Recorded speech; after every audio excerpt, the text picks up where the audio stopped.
சென்னை உள்ளிட்ட தமிழகம் முழுவதுமே சட்டவிரோதமாக கஞ்சா மற்றும் போதைப் பொருட்கள் கடத்தி வருபவர்கள் மற்றும் விற்பனை செய்பவர்கள் மீது காவல்துறை கடுமையான நடவடிக்கைகளை எடுத்து வருகிறது.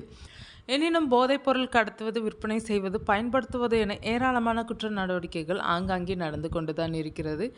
இதோ தலைநகர் சென்னையில் ஒரு சம்பவம் பேரதிர்ச்சியை தந்து கொண்டிருக்கிறது. சென்னை பெருநகரில் கஞ்சா மற்றும் போதைப் பொருட்கள் கடத்தி வருபவர்களையும் விற்பனை செய்பவர்களையும் கண்டறிந்து கைது செய்ய வேண்டும் என்றும் சிறப்பு சோதனைகள் மேற்கொள்ள சென்னை பெருநகர காவல் ஆணையாளர் உத்தரவிட்டிருந்தார். இதற்காகவே போலீஸ் தனிப்படை அமைக்கப்பட்டு தங்களது காவல் நிலைய எல்லைகளில் தீவிரமாக கண்காணித்தது.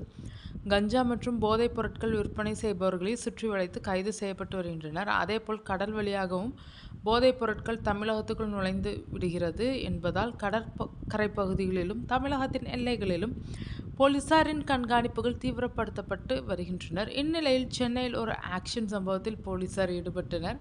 அதாவது ஆந்திராவிலிருந்து தமிழகத்திற்கு அதிக அளவில் கஞ்சா கடத்தி வருவதாக சென்னை மண்டல தேசிய போதைப் பொருள் கட்டுப்பாட்டு பணியகத்திற்கு ரகசிய தகவல் கிடைத்தது. இதையடுத்து செங்குன்றம் நல்லூர் அருகிலுள்ள காரனோடை சுங்கச்சாவடியில் தேசிய போதைப் பொருள் கட்டுப்பாட்டு பணியக அதிகாரிகள் தீவிர வாகன சோதனையில் ஈடுபட்டனர். அப்போது அந்த வழியாக தமிழக பதிவெண்களுடன் வந்த லாரி ஒன்றை மடக்கி போலீசார் சோதனை செய்தனர்.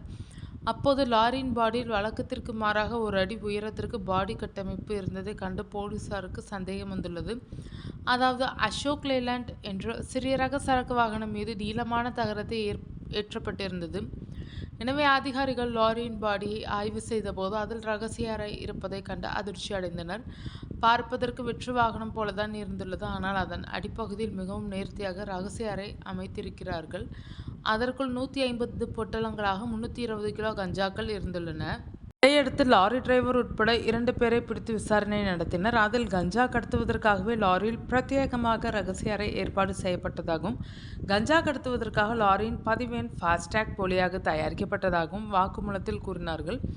அது மட்டுமல்ல, தமிழகத்திலிருந்து ஆந்திரா சென்று அங்கிருந்து கஞ்சா கடத்தியதும், கடத்தலில் பெரிய கஞ்சா கும்பலுக்கு தொடர்பு இருப்பதும் விசாரணையில் அம்பலமானது. இதையடுத்து லாரியில் இருந்த 320 கிலோ கஞ்சாவை போலீசார் பறிமுதல் செய்தனர். அந்த கஞ்சாவின் மதிப்பு ரூபாய் 2 கோடி என்று அதிகாரிகள் தெரிவித்துள்ளனர். அதேபோல கடத்தலுக்கு பயன்படுத்திய லாரியையும் பறிமுதல் செய்தனர். இந்த விவகாரம் தொடர்பாக இருவரை கைது செய்த போலீசார் அவர்களிடம் விசாரணையை மேற்கொண்டு வருகிறார்கள்.